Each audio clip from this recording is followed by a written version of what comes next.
Hello everyone, मेरा नाम है शिवम और आज हम डिस्कस करने जा रहे हैं डी फार्म फार्मास्यूटिकल केमिस्ट्री का चैप्टर नंबर 2। इसके अंदर हम क्या डिस्कस करेंगे? इसके अंदर हम डिस्कस करेंगे भाई वॉल्यूमेट्रिक एनालिसिस और ग्रेविमेट्रिक एनालिसिस के बारे में। तो चलिए हम शुरू करते हैं। सबसे पहले देखें तो इंट्रोडक्शन दे रखा है वॉल्यूमेट्रिक एनालिसिस का। भाई इसमें क्या बोल रहा है? Volumetric analysis is a quantitative analytical method, ठीक है, इन विच the concentration of unknown solution is determined by measuring the volume of standard solution required for complete reaction। अब इसका लाइन का हम मतलब समझे तो क्या बोल रहा है भाई? वॉल्यूमेट्रिक एनालिसिस एक क्वांटिटेटिव एनालिटिकल मेथड है। हम सब जानते हैं एक क्वांटिटेटिव होता है और एक क्वालिटेटिव होता है। क्वालिटेटिव हमको बताता है कि इस हमारे सॉल्यूशन में ये चीज है या नहीं। क्वांटिटेटिव एनालिटिकल मेथड हमको बता दे कि भाई ये चीज है कितनी क्वांटिटी में, ठीक है ना। तो ये हमको क्वांटिटी बताते हैं उस चीज की। तो वॉल्यूमेट्रिक एनालिसिस भी क्या है भाई? क्वांटिटी बताने वाला एनालिटिकल मेथड है जिसमें हमको क्या पता करनी होती है? अननोन सॉल्यूशन की कंसंट्रेशन पता करनी होती है। वो हम कैसे पता करते हैं?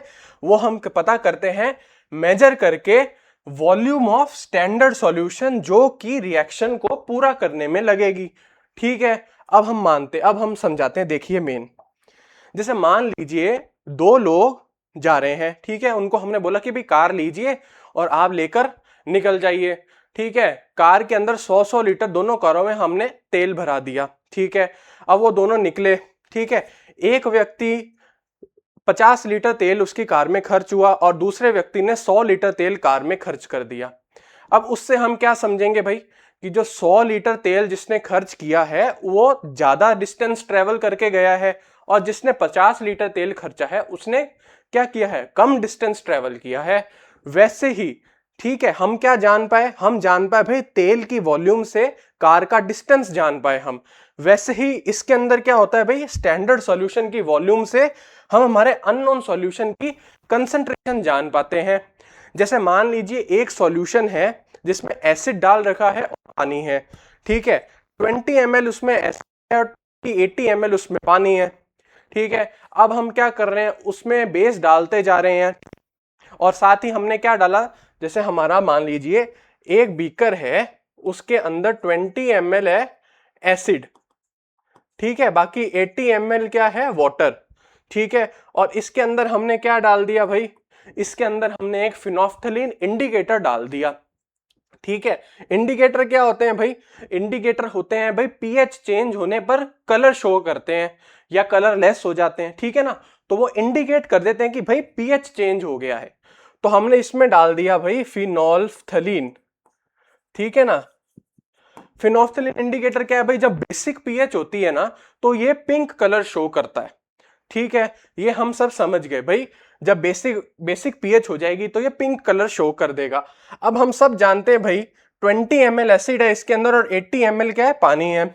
इसमें फिनोल्फथलीन इंडिकेटर डालेंगे तब तो ये पिंक कलर शो नहीं करेगा क्योंकि यहां तो एसिडिक एनवायरनमेंट है। पीएच क्या है? पीएच एसिडिक पीएच है, ठीक है।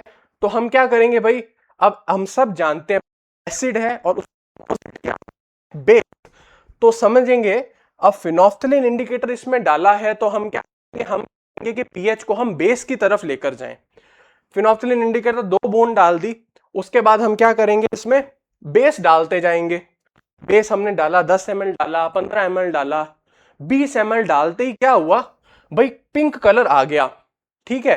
तो हम क्या समझ जाएंगे कि भाई 20 ml हमने बेस डाल दिया है, उससे क्या हो गया भाई? बेसिक एनवायरनमेंट हो गया, मतलब हमारे फिनोल्फथलीन ने पिंक कलर दे दिया तो बेसिक एनवायरनमेंट हो गया। उससे हम क्या समझेंगे कि भाई 20 ml इसमें एसिड था और 20 ml बेस लगने पर बेसिक पीएच हो गया। तो क्या हो गया भाई? हमारा जो अननोन सॉल्यूशन है, अननोन सॉल्यूशन था जो हमारा, उसके अंदर 20 ml एसिड है। तो हम ऐसे निकाल सकते हैं, ठीक है। तो क्या हो जाएगा भाई? हम समझ गए वॉल्यूमेट्रिक एनालिसिस में ऐसे ही करते हैं कि एक स्टैंडर्ड सॉल्यूशन ले लेते हैं, ठीक है, और एक अननोन सॉल्यूशन होता है। अननोन वाले कंसंट्रेशन है तो हम कैसे निकालते हैं? जितनी स्टैंडर्ड सॉल्यूशन की वॉल्यूम वो लेगा रिएक्शन को पूरा करने में, उतनी हम क्या करेंगे भाई? उस वॉल्यूम को ले लेंगे और बोल देंगे भाई इतनी कंसंट्रेशन में आपके ये चीज प्रेजेंट है। बस सिंपल सा है ये।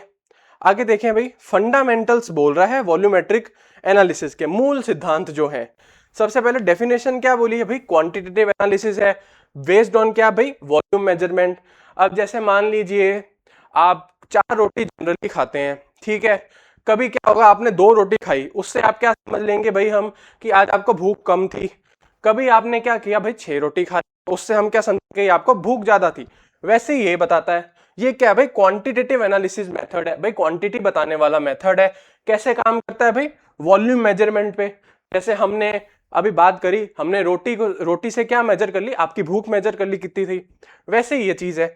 अब इसके अंदर की टर्म्स दे रखी हैं भाई, की टर्म्स जो मेन टर्म्स हम यूज करने वाले हैं। सबसे पहले क्या है भाई, टाइट्रेशन। टाइट्रेशन क्या होता है भाई, टाइट्रेशन होता है स्टैंडर्ड सैंपल और जो हमारा अननोन सॉल्यूशन है उसको आपस में मिक्स करना। पूरा एक है वो समझाया जाएगा कैसे होगा, अभी के लिए इसको ये मान लेते हैं।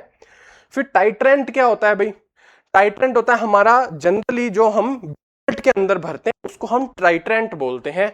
एनालाइट क्या होता है, एनालाइट होता है हमारा सैंपल, ठीक है। टाइट्रेंट हमारा होता है क्या, स्टैंडर्ड सॉल्यूशन, ठीक है, और एनालाइट हमारा सैंपल होता है।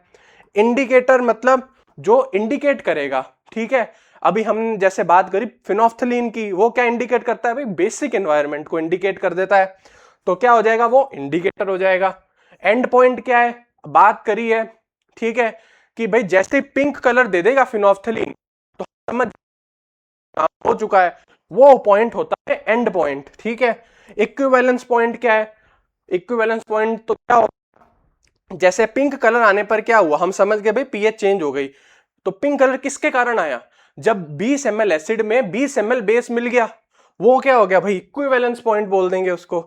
स्टैंडर्ड सॉल्यूशन क्या है भाई, स्टैंडर्ड सॉल्यूशन जैसे हमारे अननोन सॉल्यूशन हमने बात करी थी, एसिड का सॉल्यूशन था, फिर उसमें हमने बेस का सॉल्यूशन डाला, ठीक है, तो बेस वाला सॉल्यूशन हमारा क्या हो गया, स्टैंडर्ड सॉल्यूशन हो गया, ठीक है। अब रिक्वायरमेंट्स क्या है, बैलेंस केमिकल रिएक्शन, हमको केमिकल रिएक्शन पता होनी चाहिए, सूटेबल इंडिकेटर लेना है हमको, ठीक है। अब जैसे मान लीजिए फिनोफ्थिलिन ने लिया क्योंकि बेसिक कंडीशंस होनी थी, हमको पता था कि भाई बेस डाल रहे हैं तो बेसिक कंडीशन आएंगी। अब हम ऐसा इंडिकेटर डाल देते जो एसिडिक कंडीशंस को शो करता है, ठीक है। चेंज आने पर क्या होता भाई, हमारे कंफ्यूजन होती, तो इंडिकेटर हमको कैसा, सूटेबल इंडिकेटर। एक्यूरेट मेजरमेंट, बड़े ध्यान से मेजरमेंट करना है, ठीक है ना। अगर ज्यादा डाल दिया, जैसे मान लीजिए हमने जैसे 20 ml एसिड था, हमने 25 ml बेस डाल दिया उसमें, तो इंडिकेटर तो अपना पिंक कलर दे देगा, पर वॉल्यूम हमसे क्या भाई गलती से ज्यादा पड़ गई। अब वही बात है, ठीक है ना, तो क्या है, जजमेंट में थोड़ी दिक्कत आ सकती है। स्टैंडर्ड सॉल्यूशन होना चाहिए अच्छा बना हुआ, हमारे पास एडवांटेजेस क्या है भाई, एक्यूरेसी हाई है, जल्दी प्रोसेस हो जाती है और इनएक्सपेंसिव है, पैसा पे ज्यादा खर्च नहीं होता। एप्लीकेशन क्या है, एसे करने में फार्मास्यूटिकल्स का, एसे क्या होता है, प्योरिटी निकालना, ठीक है। अभी के लिए समझेंगे कि प्योरिटी निकालने को बोलते हैं हम ऐसे। वाटर एनालिसिस पानी के एनालिसिस के लिए, और क्यूसी यानी लेबोरेटरीज मतलब क्वालिटी कंट्रोल एनालिसिस के लिए भी हम यूज करते हैं, ठीक है। परिभाषा ये हिंदी में हो जाएगा। एसिड बेस टाइट्रेशन हमारा पहला टॉपिक आ चुका है, अम्ल क्षार टाइट्रेशन, ठीक है। एसिड बेस टाइट्रेशन में क्या बोला जाएगा भाई, देखिए यहां पर देखेंगे हम एसिड बेस टाइट्रेशन के बारे में, ठीक है। ये acid base titration is neutralisation reaction between an acid and base. अब मान लीजिए पहले तो हमने बात करी, उसमें मैंने आपको बता दिया था कि भाई 20 ml है।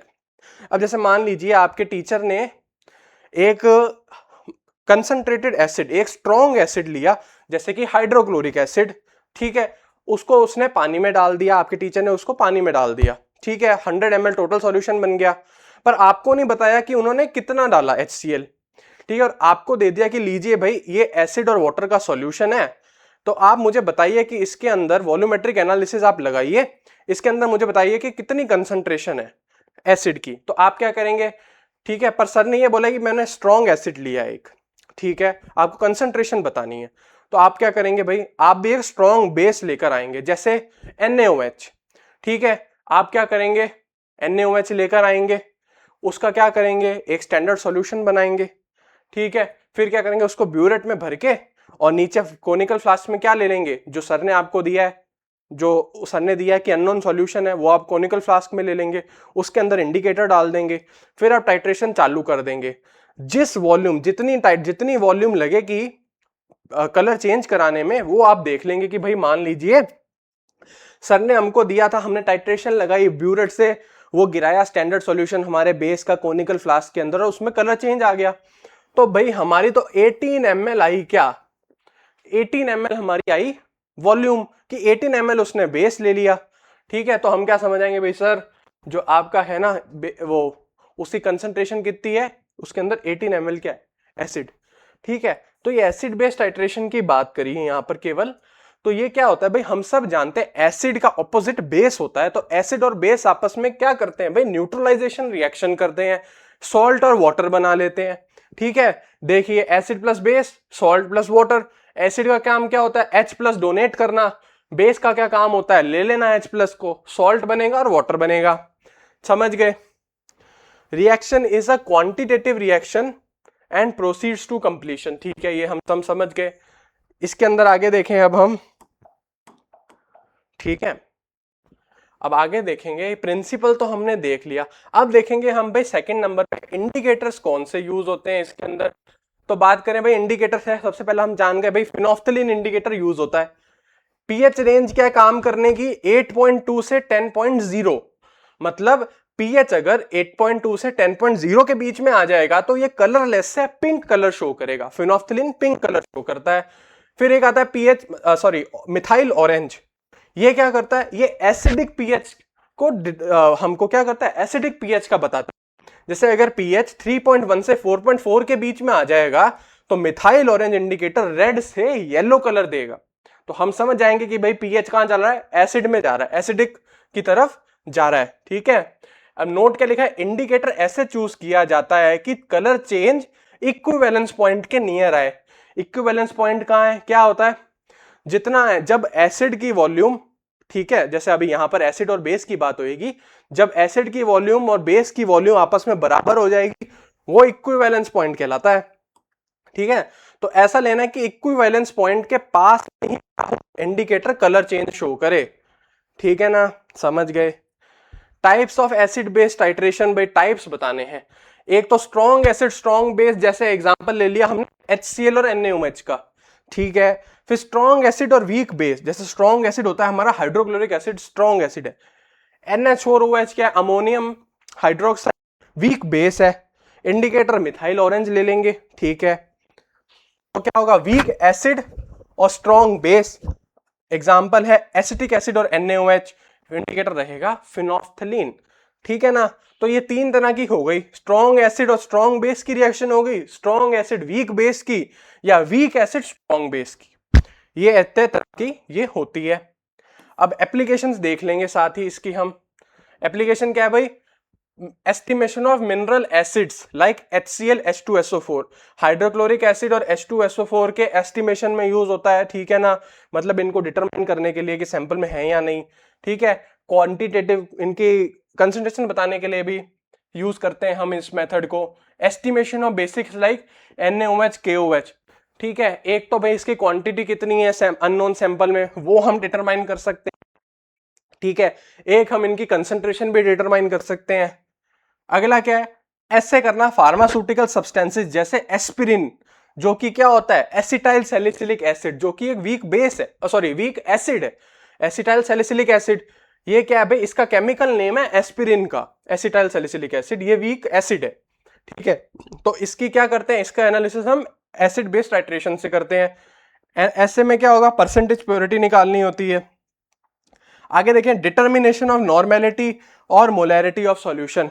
नॉर्मेलिटी और मोलैरिटी क्या होती हैं, ये कंसंट्रेशन बताने वाली टर्म्स हैं। मोलैरिटी होती है number of moles of solute पर लीटर ऑफ सॉल्वेंट।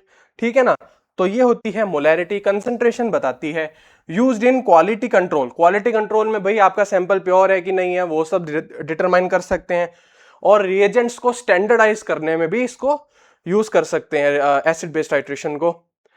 एग्जांपल्स देख सकते हैं भाई, HCl टाइट्रेट किया जाएगा स्टैंडर्ड NaOH के साथ, indicator methyl orange. Aspirin standard NaOH के साथ रिएक्ट कराएंगे इसको, फिनोफ्थलीन क्या है, इंडिकेटर है।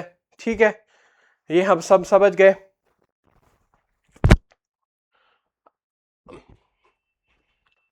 अब आगे हम देखें प्रिंसिपल क्या है भाई, न्यूट्रलाइजेशन, एसिड और बेस आपस में रिएक्ट करके सॉल्ट और वाटर बना देते हैं। टाइप्स हमने बता दिए, strong acid strong base, strong acid weak base, weak acid strong base. ठीक है, एप्लीकेशन बता दी भाई, एस्पिरिन का ऐसे यूज करने में, ठीक है, ऐसे करेंगे एस्पिरिन का तब इसको यूज कर सकते हैं, या हम एस्टिमेशन करें HCl का, NaOH का, तब इसको यूज किया जा सकता है। अब आते हैं भाई नॉन एक्वस टाइट्रेशन में। अभी बात करी थी एसिड बेस टाइट्रेशन की, अब आते हैं नॉन एक्वस। नॉन एक्वस का नाम सुनते ही लेते हैं भाई, नॉन एक्वस यानी एक्वस का मतलब पानी होता है, नॉन एक्वस मतलब पानी नहीं लेना, ठीक है, वो वाली टाइट्रेशन है। डेफिनेशन देख लेते हैं, डेफिनेशन क्या बोली जा रही है भाई, टाइट्रेशन परफॉर्म की जाएगी इन सॉल्वेंट्स अदर देन वाटर, मतलब पानी के अलावा दूसरा सॉल्वेंट लिया जाएगा तब टाइट्रेशन की जाएगी, पानी नहीं इसके अंदर हमको, ठीक है। क्या है भाई, weak acids bases are not accurately titrated in water.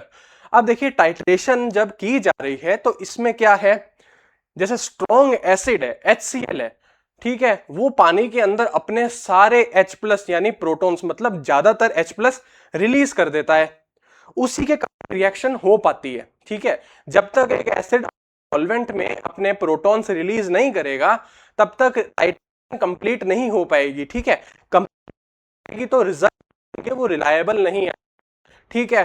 तो हमको एक वीक एसिड क्या होते हैं भाई, वीक एसिड वो होते हैं जो पानी के अंदर क्या करते हैं, अपने H+ है ना वो कंप्लीटली रिलीज नहीं कर पाते, ठीक है। उनके लिए हमको क्या चाहिए भाई, उनके लिए हमको सॉल्वेंट दूसरा चाहिए, ठीक है। तो पानी के अलावा कौन से सॉल्वेंट लिए जाएंगे भाई, ग्लेशियल एसिटिक एसिड, मतलब ग्लेशियल का मतलब होता है बिना पानी, पानी वाटर फ्री, ठीक है। इस एसिटिक एसिड के अंदर क्या होगा, बिल्कुल वाटर नहीं होगा, काफी सॉल्यूशन, थिक सॉल्यूशन होता है ये, ठीक है। तो ग्लेशियल एसिटिक एसिड लिया जाएगा, मिथेनॉल ली जाएगी, या DMF ये लिया जाएगा, ठीक है, मिथेनॉल लिया जाएगा या DMF, ठीक है। एप्लीकेशन एल्कलॉइड के एनालिसिस में, weak acid, weak basic drugs हैं उनके एनालिसिस में, एंटीहिस्टामिन्स होते हैं एलर्जी के अंदर हम लेते हैं, ठीक है ना, तो उनके एनालिसिस में क्या कर सकते हैं, यूज कर सकते हैं। आगे अभी नॉन एक्वस टाइट्रेशन की बात चलेगी इधर अभी, ठीक है।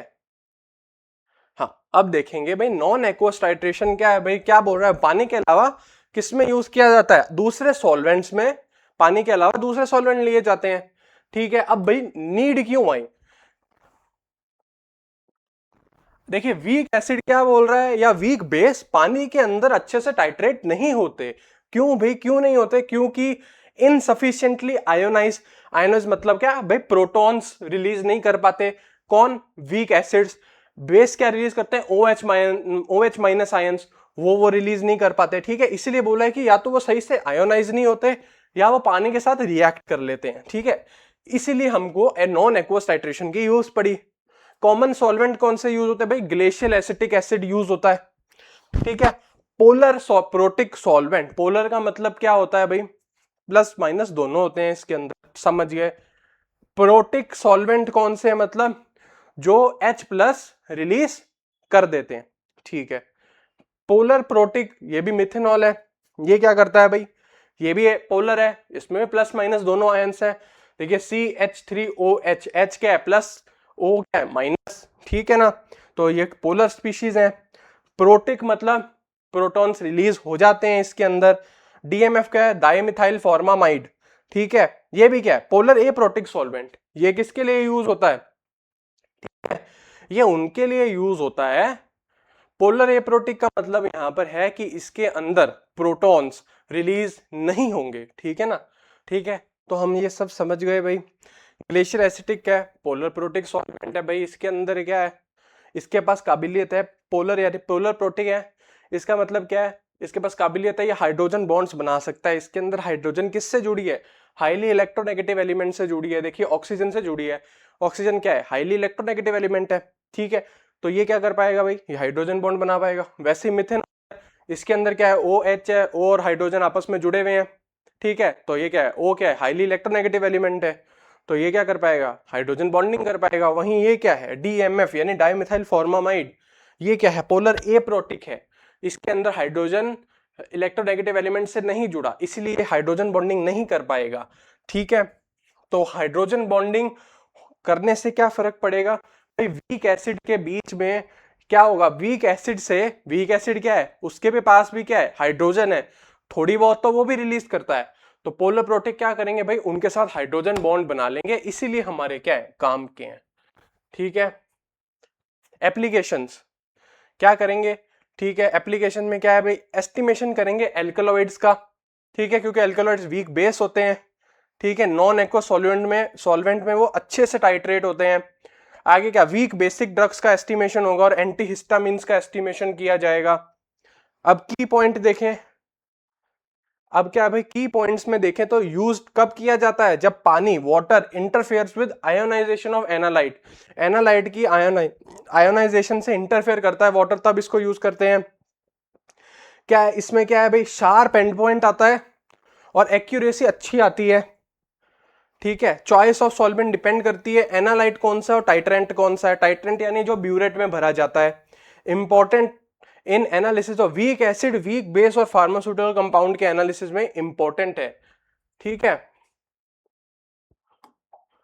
आगे हम देखेंगे प्रेसिपिटेशन टाइट्रेशन। अब प्रेसिपिटेट का मतलब सुनते ही हम सब क्या जान जाते हैं भाई, प्रेसिपिटेट का मतलब है नीचे बैठने वाला, वो होता है प्रेसिपिटेट। ठीक है, प्रिंसिपल क्या है भाई, formation of insoluble precipitate, reaction होएगी और इनसॉल्युबल प्रेसिपिटेट क्या बॉटम पर सेटल हो जाएगा। ठीक है, उसको हम क्या बोल देंगे भाई, प्रेसिपिटेशन टाइट्रेशन। इंडिकेटर यूज होता है पोटेशियम क्रोमेट, किसमें, एग्जांपल दिया है Mohr's reaction, Volhard reaction, Fajans reaction. ठीक है, तो इनमें से जो मोहर की रिएक्शन है उसमें पोटेशियम क्रोमेट इंडिकेटर यूज होता है। यही मोहर्स का एग्जांपल लेते हुए हम अभी प्रेसिपिटेशन टाइट्रेशन समझने जा रहे हैं। देखते हैं, आइए देखिए, प्रेसिपिटेशन टाइट्रेशन की बात हो रही है यहां पर, क्या बोल रहा है भाई, प्रिंसिपल देख लेते हैं। सबसे पहले प्रिंसिपल बोल रहे हैं यहां पर कि भाई precipitation titration is based on formation of insoluble precipitate when two ionic solution are mixed in stoichiometric amounts. Stoichiometry क्या होती है भाई, स्टोइकियोमेट्री होती है ये जो हमारे हैं कंपाउंड्स, ये सॉरी जो एलिमेंट्स लिखे हुए हैं, ठीक है, इनके आगे जो नंबर लिखा होता है उसको बोलते हैं हम स्टोइकियोमेट्री। जैसे अभी इनके आगे कुछ नहीं लिखा तो इनके आगे 1 लिखेंगे। ठीक है, इनके आगे कुछ नहीं लिखा तो हमने 1 लिख दिया। ठीक है, तो इसी क्वांटिटी में जैसे हमने मान लीजिए 1 ग्राम सिल्वर आयन लेने हैं तो 1 ग्राम क्लोराइड आयन लेने हैं, स्टोइकियोमेट्रिक का केवल वो बात हो गई यहां पर। अब इसमें क्या बोल रहा है भाई, इसमें बोल रहा है प्रेसिपिटेटेड टाइट्रेशन में क्या होता है, प्रेसिपिटेशन टाइट्रेशन में इनसॉल्युबल प्रेसिपिटेट बनता है जब दो आयोनिक स्पीशीज को मिक्स किया जाता है स्टोइकियोमेट्रिक अमाउंट में। ठीक है, जैसे आयोनिक स्पीशीज यहां पर कौन सी है, नीचे रिएक्शन में देखें, आयोनिक स्पीशीज है एक सिल्वर और एक क्लोराइड, इनको स्टोइकियोमेट्रिक अमाउंट में मिक्स किया, ये भी 1 है ये भी 1 है। ठीक है, मतलब सेम क्वांटिटी में मिक्स करेंगे यहां पर। ठीक है, तो क्या बन जाएगा, सिल्वर क्लोराइड, सिल्वर क्लोराइड, ये क्या हो जाएगा, प्रेसिपिटेट है। समझ गए, the end point is detected either by using an indicator, या तो इंडिकेटर यूज करके डिटेक्ट कर सकते हैं जो कि होता है एडसॉर्प्शन इंडिकेटर बोलेंगे जिसको, और buy back titration with a standard solution, या बैक टाइट्रेशन करके स्टैंडर्ड सॉल्यूशन के साथ। अब देखिए बैक टाइट्रेशन का क्या मतलब है यहां पर, देखिए हम सब जानते हैं कि एक सैंपल के अंदर हम क्या करेंगे, जैसे हमको सबको अंदाजा होता है कि हाँ मान ली, जैसे ऊपर हम बात कर रहे थे कि सर ने हमको दिया एक एसिड का सॉल्यूशन, उसमें हमको कहा कि भाई बेस के बारे में बताओ। ठीक है, अब भाई 100 ml सॉल्यूशन है, हमको पता है, ठीक है ना, तो हम अंदाजा लगा सकते हैं कि इसमें कितना है। ठीक है, तो इसमें बैक टाइट्रेशन में क्या होता है, अंदाजे से हम क्या करते हैं, थोड़ा एक्सेस एसिड या बेस हम उसमें डाल देते हैं। ठीक है, थोड़ा एक्सेस हम क्या डाल देते हैं उसके अंदर, एसिड या बेस डाल, एसिड बेस टाइट्रेशन बात करें तो क्या करेंगे भाई, एसिड या बेस एक्सेस में डाल देते हैं। ठीक है, फिर क्या होता है, रिएक्शन होने लग जाती है आपस में, रिएक्शन होने लग जाती है जितना चाहिए होगा। ठीक है, मान लीजिए जैसे हमको एक सर ने सॉल्यूशन दिया था, अंदर क्या करते हैं हम डायरेक्ट क्या करते हैं 50 ml हम डाल देते हैं हमारा बेस उस एसिड के सॉल्यूशन में, जितनी आपस में रिएक्शन होनी होती हो जाती, बाकी का बेस क्या होता, सॉल्यूशन में पड़ा रहता। फिर हम क्या करते, फिर हम टाइट्रेशन करते बेस के अकॉर्डिंग, ठीक है ना। फिर हम क्या करते हैं, हमारी ब्यूरेट में हम एसिड का सॉल्यूशन लेते और उस बेस के लिए टाइट्रेशन लगाते, फिर हम इंडिकेटर भी मिथाइल ऑरेंज, ठीक है, तो रिएक्शन पूरी उल्टी हो जाती। वैसे इसमें क्या करते हैं, एक्सेस में क्या डाल देते हैं हम, थोड़ा टाइट्रेंट है हमारा वो एक्सेस में डाल देते हैं, ठीक है ना। तो उससे क्या होता है भाई, उससे हो जाता है बैक टाइट्रेशन बोल देते हैं उसको। बस इसके अंदर यही समझने वाली बात थी, ठीक है ना। ये बैक टाइट्रेशन हम समझ गए, सेटअप हम जानते हैं कैसा है। कॉमन मेथड, ठीक है, कॉमन मेथड में कौन सा है भाई, मोहर्स मेथड है। इसमें क्या होता है, डायरेक्ट टाइट्रेशन होती है। जैसे एसिड दिया है और बेस दिया है, ये आपस में क्या करते हैं, जल्दी जल्दी रिएक्ट कर लेते हैं, इसीलिए हम इन पे डायरेक्ट क्या कर देते हैं, टाइट्रेशन लगा देते हैं, ठीक है। तो नीचे एसिड ले लिया, ऊपर बेस भर लिया, टाइट्रेशन चालू कर दी, ठीक है, धीरे धीरे करके एंड पॉइंट आ गया, इंडिकेटर ने कलर शो कर दिया, तो वो क्या हो गया, डायरेक्ट टाइट्रेशन हो गई, ठीक है ना। तो हम जनरली क्या करते हैं, डायरेक्ट टाइट्रेशन यूज करते हैं इसके अंदर। यहां पर हम मोहर्स मेथड देखते हुए बात करेंगे, लेकिन डायरेक्ट टाइट्रेशन क्या है, direct titration of chloride with standard silver nitrate, ठीक है। तो प्रेसिपिटेशन टाइट्रेशन में भी डायरेक्ट टाइट्रेशन की बात हो रही है। जैसे क्या बोलेंगे भाई, डायरेक्ट टाइट्रेशन यूज होगी, इसमें क्या करेंगे, क्लोराइड आयंस को स्टैंडर्ड सिल्वर नाइट्रेट के साथ प्रेसिपिटेट करा देंगे पोटेशियम क्रोमेट इंडिकेटर लेकर। पोटेशियम क्रोमेट क्या ले लिया हमने, इंडिकेटर ले लिया। अब वोलार्ड मेथड क्या है, वोलार्ड मेथड में बैक टाइट्रेशन यूज की जा रही है। बैक टाइट्रेशन देखे ध्यान से क्या है, excess of standard silver nitrate is added to the analyte. Analyte क्या है, हमारा सैंपल में excess standard silver nitrate solution डाल दिया and excess is back titrated with. अब देखिए क्या हुआ, स्टैंडर्ड सिल्वर नाइट्रेट सॉल्यूशन लिया और जो हमारा अननोन सैंपल था, जो एनालाइट था, उसके अंदर डाल दिया, ठीक है, एक्सेस में डाल दिया, एक्सेस मतलब ज्यादा डाल दिया। वो आपस में रिएक्ट करेंगे, जितना एनालाइट होगा, ठीक है, वो उतना क्या ले लेगा, सिल्वर नाइट्रेट ले लेगा, बाकी को वो छोड़ देगा, बाकी से उसको कोई मतलब नहीं है, ठीक है। तो जो छूटा, जो एक्सेस में बचेगा, उसको क्या करेंगे, टाइट्रेशन करा देंगे स्टैंडर्ड अमोनियम थायोसाइनेट सॉल्यूशन से, ठीक है। जो इंडिकेटर लेंगे वो कौन सा होगा इस बैक टाइट्रेशन में, फेरिक अमोनियम सल्फेट, ठीक है ना, वो इंडिकेटर ले लेंगे। तो वोलार्ड मेथड पूछा जाए तो उसमें बैक टाइट्रेशन होती है।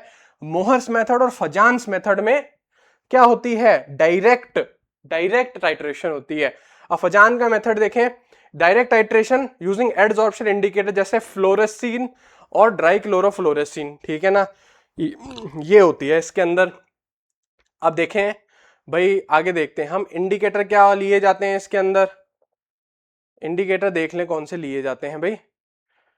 एडसॉर्प्शन इंडिकेटर पोटेशियम क्रोमेट लिया जाता है जनरली किसमें, मोहर्स के मेथड में। एंड पॉइंट में क्या होता है, only white precipitate of AgCl बनती है, सॉल्यूशन कैसा होता है, मिल्की व्हाइट, ठीक है। एंड पॉइंट के बाद क्या होता है, जो एक्सेस Ag यानी सिल्वर क्या होता है, क्रोमेट आयन से रिएक्ट करता है, रेडिश ब्राउन PPT बना लेता है, ठीक है। वो हम क्या मानते हैं भाई, एंड पॉइंट। यहाँ एडसॉर्प्शन एडसॉर्प्शन बार बार आ रहा है। एडसॉर्प्शन क्या होता है भाई, एक होता है एब्जॉर्प्शन, वो होता है मतलब सोख लेना, जैसे रुई को पानी में डालें तो रुई वाटर एब्जॉर्ब कर लेगी, ठीक है, तो मतलब उसके जो रुई के जो पोर्स हैं उसके अंदर पानी घुस गया, ठीक है, वो एब्जॉर्प्शन AB हो गया। अब होगा एडसॉर्प्शन, मतलब ये सरफेस सरफेस पे फिनोमेना है, ठीक है। पानी क्या होगा, इसमें क्या होगा, सरफेस चीज अटक जाती है, ठीक है ना, उसको हम बोलते हैं एडसॉर्प्शन, ठीक है। यहां पर मोहर्स मेथड समझाया गया है भाई, ठीक है ना, बस सिंपल है और ज्यादा सोचने की जरूरत नहीं है। मोहर्स मेथड डायरेक्ट टाइट्रेशन होती है, वोलार्ड मेथड में बैक टाइट्रेशन करते हैं, ठीक है। बैक टाइट्रेशन में क्या करते हैं भाई, स्टैंडर्ड सॉल्यूशन क्या करते हैं, थोड़ा एक्सेस में डाल देते हैं, ठीक है। फिर जो जो स्टैंडर्ड सॉल्यूशन जो रिएक्ट कर लेता है आपस में, फिर वो थोड़ा एक्सेस में बच जाता है। अब उस स्टैंडर्ड सॉल्यूशन को क्या करते हैं, न्यूट्रलाइज करते हैं, उस स्टैंडर्ड सॉल्यूशन के साथ क्या करते हैं, अब उसके लिए अलग सॉल्यूशन डालकर उसका टाइट्रेशन कर देते हैं, ठीक है, उसको बैक टाइट्रेशन बोलते हैं। बस ज्यादा कुछ नहीं है। फजान्स मेथड में क्या आता है भाई, एडसॉर्प्शन इंडिकेटर यूज होता है, बस। आगे देखें, एस्टिमेशन किसमें, हैलाइड आयन जैसे क्लोराइड, ब्रोमाइड और आयोडाइड के जो आयन्स होते हैं उनके एस्टिमेशन में यूज होता है, मतलब उनके डिटर्मिनेशन में यूज होता है, उनकी क्वांटिटी बताने में यूज होता है। सोडियम क्लोराइड का SA परसेंटेज प्योरिटी निकालने के लिए यूज होता है, ठीक है। हैलाइड्स की कंसंट्रेशन वाटर में कितनी है वो निकालने में यूज होता है। क्वालिटी कंट्रोल लिमिट टेस्ट इसके अंदर यूज होता है। हम सब समझ गए भाई, ठीक है। आगे देखते रहेंगे। कॉम्प्लेक्सोमेट्रिक टाइट्रेशन, भाई कॉम्प्लेक्सोमेट्रिक का क्या मतलब है?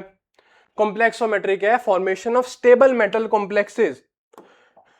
मेटल आयंस डालते हैं भाई, मेटल आयंस के कारण क्या होता है? मेटल का कॉम्प्लेक्स बन जाता है, इसीलिए इसको कॉम्प्लेक्सोमेट्रिक बोल देते हैं।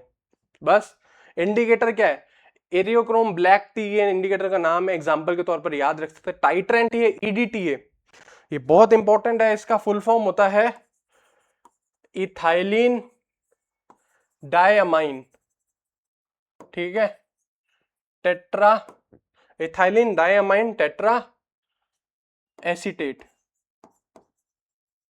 ठीक है, ये होता है इसका फुल फॉर्म। एप्लीकेशन देखें इसकी तो क्या है भाई? कैल्शियम मैग्नीशियम वाटर की हार्डनेस, ठीक है, कैल्शियम के एस्टिमेशन में, मैग्नीशियम के एस्टिमेशन में, वाटर के हार्डनेस की मेजरमेंट में इसको क्या किया जाता है? यूज किया जाता है भाई। बस अब आगे देखते हैं मेंस। हाँ, अब ये हमारी इमेज आ चुकी है, इसके अंदर हम स्टडी करते हैं क्या बोल रहा है भाई। सबसे पहले बोला है based on formation of stable metal complexes बन जाते हैं। स्टेबल क्या बन जाते हैं? मेटल कॉम्प्लेक्सेस, ठीक है। क्या करता है? बिटवीन मेटल आयंस, ठीक है, मेटल आयंस के बीच में बनते हैं, ठीक है, मेटल आयंस और एक कॉम्प्लेक्सिंग एजेंट होता है ईडीटी। ईडीटी का काम क्या होता है भाई? कॉम्प्लेक्स बनाने का काम होता है। ये मेटल आयन है, ठीक है, और टाइट्रेंट है हमारा ईडीटी, मतलब ब्यूरेट में भरेंगे इसको, तो मेटल और ईडीटी का क्या हो जाता है? कॉम्प्लेक्स बन जाता है, ठीक है ना। बस इतना ही है। अब क्या बोल रहा है? इक्विवेलेंस पॉइंट के पास हम सब जानते हैं क्या होता है equivalence point. All metal ions are complex with EDT है, सारे मेटल आयंस क्या होंगे? ईडीटी के साथ कॉम्प्लेक्स बना लेंगे, ठीक है। जैसे एसिड बेस टाइट्रेशन में पीएच चेंज पर कलर चेंज था, यहां क्या है भाई? यहां पर कॉम्प्लेक्सोमेट्रिक में क्या होगा? इक्विवेलेंस पॉइंट पर कॉम्प्लेक्स बनेगा मेटल आयंस और ईडीटी का, बस सिंपल, ठीक है। The end point is detected using suitable indicator. अभी कॉम्प्लेक्स बन जाएगा तो कॉम्प्लेक्स कैसे इंडिकेट होगा? इंडिकेटर यूज करेंगे इसके अंदर भी, एरियोक्रोम टी, ठीक है, वो हमारा क्या है? इंडिकेटर। वो क्या करेगा भाई? कलर चेंज शो करेगा। एकदम सेम चीजें ही चल रही हैं। एसिड बेस के अंदर न्यूट्रलाइजेशन हो जाती है, ठीक है, और वो हमने थोड़ा सुना हुआ इसलिए हमको इजी लगता है। बाकी सारी चीजों में भी काम करने का तरीका सेम ही है। जैसे इसके अंदर क्या है भाई? इक्विवेलेंट पॉइंट कैसे आएगा? जब मेटल आयंस और ईडीटी आपस में एक कॉम्प्लेक्स बना लेंगे, ठीक है, और उस कॉम्प्लेक्स को करने के लिए इरियोक्रोम टी, ब्लैक टी, ये चेंज शो करेगा। बस उतना ही काम है, ठीक। ये सेटअप हमने देख लिया, सेम सेटअप है उसके जैसा ही। अब आगे देखते हैं हम, ठीक है। ये देखिए, ये ईडीटी का स्ट्रक्चर दे रखा है यहां पर, ये, ठीक है, कॉम्प्लेक्स बना लेता है 1 on 1 मेटल्स के साथ, ठीक है। Disodium salt of EDTA is commonly used, ठीक है, ये सॉल्ट यूज किया जाता है ईडीटीए का। स्टैंडर्ड सॉल्यूशन जनरली किस कंसंट्रेशन में आता है भाई? 0.01 मोलर कंसंट्रेशन में आता है। अब हम देखें भाई इंडिकेटर्स की हमने बात कर ली। देखिए एंड पॉइंट से पहले कैसा कलर होता है? वाइन रेड कलर होता है, ठीक है। जब कॉम्प्लेक्स नहीं बना तब कैसा कलर होगा? Wine red. जब कॉम्प्लेक्स बन गया तो ब्लू कलर में होगा, ठीक है, इंडिकेटर ब्लू कलर शो कर देगा। बस अब एप्लीकेशन देखिए भाई, कैल्शियम का estimation used in for the estimation of calcium in pharmaceutical. Estimation का क्या मतलब है भाई? डिटेक्ट करने के लिए कि आपके इसमें की जो प्रोडक्ट है उसमें कैल्शियम है या नहीं, आपके सैंपल में कैल्शियम है या नहीं, उसका डिटर्मिनेशन। वैसे ही मैग्नीशियम का एस्टिमेशन में, वाटर कितना हार्ड, वाटर की हार्डनेस में, ठीक है, कि वाटर के अंदर कितने कैल्शियम है, कितने मैग्नीशियम है। ये दोनों आयंस क्या है? यही तो इंपॉर्टेंट है जो वाटर की हार्डनेस कॉज करते हैं, ठीक है। फार्मास्यूटिकल एनालिसिस, जैसे कि ऐसे करना मेटल आयंस का ड्रग के अंदर, ठीक है, ऐसे क्या है भाई? परसेंटेज प्योरिटी निकालना कि हमारे ड्रग में कितने मेटल आयंस है, क्रीम में कितने मेटल आयंस हैं, ऑइंटमेंट्स और इंजेक्शन में कितने हैं, ठीक है। तो ये सारे इसके एप्लीकेशंस हो गई। समरी देख लेते हैं वापस। कॉम्प्लेक्सोमेट्रिक नाम है तो कॉम्प्लेक्स फॉर्मेशन तो होगा ही, किसके बीच में होगा भाई? मेटल आयंस में और साथ हमारे ईडीटीए में। टाइट्रेंट कौन सा है इसके अंदर, EDTA तो टाइट्रेंट ही है। इंडिकेटर एरियोक्रोम ब्लैक टी, 9 से 10 pH क्या होता है इसका, रिएक्शन का रहता है। एंड पॉइंट है वाइन रेड से ब्लू। एप्लीकेशन है एस्टिमेशन करना कैल्शियम मैग्नीशियम का और वाटर की हार्डनेस का। ठीक है, ये हम सब समझ के बस इतना था। आगे देखेंगे अब हम। ठीक है, आगे है रिडॉक्स। अब रिडॉक्स टाइट्रेशन क्या होती है भाई, ऑक्सीडेशन रिडक्शन टाइट्रेशन। इसमें क्या होगा, एक सब्सटेंस का ऑक्सीडेशन और दूसरे का रिडक्शन। ऑक्सीडेशन क्या होता है, लॉस ऑफ इलेक्ट्रॉन, रिडक्शन होता है गेन ऑफ इलेक्ट्रॉन्स। ठीक है, ऑक्सीडेशन को और क्या बोल सकते हैं, गेन ऑफ ऑक्सीजन। ठीक है, और रिडक्शन को क्या बोल सकते हैं, रिमूवल ऑफ ऑक्सीजन। ऑक्सीडेशन को बोल सकते हैं ऑक्सीडेशन को बोल सकते हैं रिमूवल ऑफ हाइड्रोजन, रिडक्शन को बोल सकते हैं गेन ऑफ हाइड्रोजन। ठीक है ना, तो ये सब क्या होते हैं भाई, नॉर्मल कॉमन डिफरेंसेस हैं ऑक्सीडेशन रिडक्शन के अंदर। कॉमन टाइट्रेंट कौन से यूज लेते हैं, KMnO। ठीक है, KMnO फॉर पोटेशियम पर मैग्नेट है, K2Cr7 पोटेशियम डाइक्रोमेट बोलते हैं। आयोडीन इंडिकेटर आयोडीन टाइट्रेंट लिया जाता है। सोडियम थायोसल्फेट ले सकते हैं इसके अंदर। एप्लीकेशन क्या है भाई, आयरन एस्से, आयरन का एस्से करने के लिए, हाइड्रोजन पेरोक्साइड का एस्से करने के लिए, विटामिन सी का एस्से, यानी परसेंटेज प्योरिटी, सबकी परसेंटेज प्योरिटी की बात की जाएगी। रिडॉक्स ऑक्सीडेशन क्या होती है, देखें अब हम। हाँ, अब हम देखेंगे रिडॉक्स यानी ऑक्सीडेशन रिडक्शन टाइट्रेशन। देखिए प्रिंसिपल क्या है, oxidation reduction. Reductant is oxidised. Reductant का क्या मतलब होता है, ठीक है, जो इलेक्ट्रॉन को लूज करेगा। ठीक है, इलेक्ट्रॉन लूज होते क्या हो जाएगा, ऑक्सीडेंट, यानी वो गेन कर लेगा। अब देखिए समझते हैं, रिडक्टेंट वो होता है जो रिड्यूस कराता है। रिड्यूस कैसे कराएगा, रिड्यूस कराएगा या तो उसमें हाइड्रोजन डाल देगा, ठीक है, या क्या करेगा, इलेक्ट्रॉन्स दे देगा उसको। ठीक है, तो वो होता है भाई रिडक्टेंट। ठीक है, तो रिडक्टेंट तो ऑक्सीडाइज होता है, और जो ऑक्सीडेंट होता है वो उसको क्या कर देता है, रिड्यूस कर देता है। देख लिख के बताते हैं, जो हमारा रिडक्टेंट है, रिडक्टेंट वो खुद क्या होगा, ठीक है, खुद वो होता है ऑक्सीडाइज। ठीक है, ऑक्सीडाइज। चलिए, ऑक्सीडेंट क्या होता है भाई, ऑक्सीडेंट होता है ऑक्सीडाइज कराने वाला।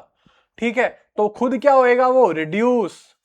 ठीक है, दूसरों को ऑक्सीडाइज कैसे कराएगा, ठीक है, दूसरों को ऑक्सीडाइज वो कराएगा, उनको, उनसे क्या करेगा, हाइड्रोजन ले लेगा या इलेक्ट्रॉन्स ले लेगा।